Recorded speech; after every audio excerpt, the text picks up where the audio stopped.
আজকের যে কারণে আপনাদের সবাইকে আমি ডেকেছি, আপনারা জানেন আমি এই বনের রাজা। তাই এখন থেকে কেউ কাউকে অকারণে খাবেন না, সবাই মিলেমিশে থাকবেন। যদি কেউ আমার কথা অমান্য করে তাকে আমি কঠিন শাস্তি দিব। জয় সিংহ মহারাজার জয়। জয় সিংহ মহারাজার জয়।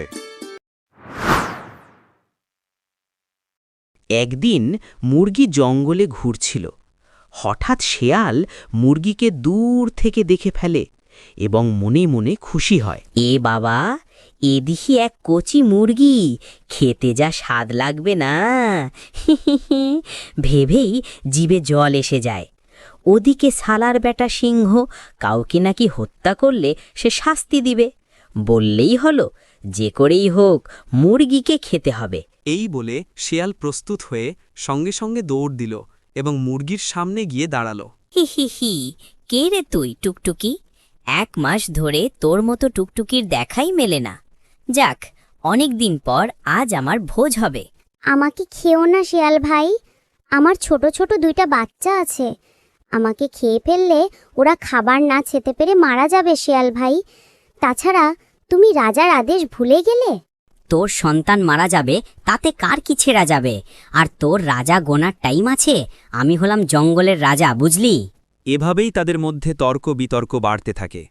এমন সময় হঠাৎ ভাল্লুক আসে সেখানে। এই কি হয়েছে রে? এখানে তোরা এভাবেই ঘন জঙ্গলে চিল্লাচিল্লি করছিস কেন?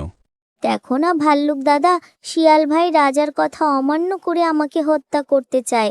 তাছাড়া আমার 2টা ছোট ছোট বাচ্চা আছে, আমাকে মেরে ফেললে ওরা আমাকে ছাড়ে কিভাবে বাঁচবে? না না, এ তো ঘোর অন্যায়। শিয়াল, তোমার সাহস কিভাবে হয় রাজামশাইয়ের কথা অমান্য করার? তোমার বিচার স্বয়ং রাজামশাই করবে। চলো রাজামশাইয়ের কাছে। এরপর তারা বিচারের জন্য রাজার কাছে যায়। কি ব্যাপার, হঠাৎ কেন তোমরা আমার কাছে আসছো? হে রাজা, আপনার দেওয়া নিয়ম ভেঙে শিয়াল আমাকে খেতে চাইছিল। শিয়াল, তুমি আমার কথায় অমান্য করার সাহস পেলে কই? এ মানে আমার ভুল হয়ে গেছে মহারাজ। আমাকে ক্ষমা করে দিন, আর কখনো হবে না। তুমি ভালো করেই জানো যে আমার কাছে অন্যায়ের কোনো ক্ষমা নাই। তুমি তোমার পাপের জন্য শাস্তি পাবে। তোমাকে 7 দিন সময় দিলাম। 7 দিনের মধ্যে তুমি জঙ্গল ছেড়ে চলে যাবে। আর যদি জঙ্গলের আশেপাশে থাকার চেষ্টা করো তাহলে তোমাকে মৃত্যুদণ্ড দেওয়া হবে। ধন্যবাদ রাজা, আপনার ন্যায় বিচারে আমরা সবাই নিরাপদ। জয় সিংহ মহারাজার জয়। জয় সিংহ মহারাজার জয়।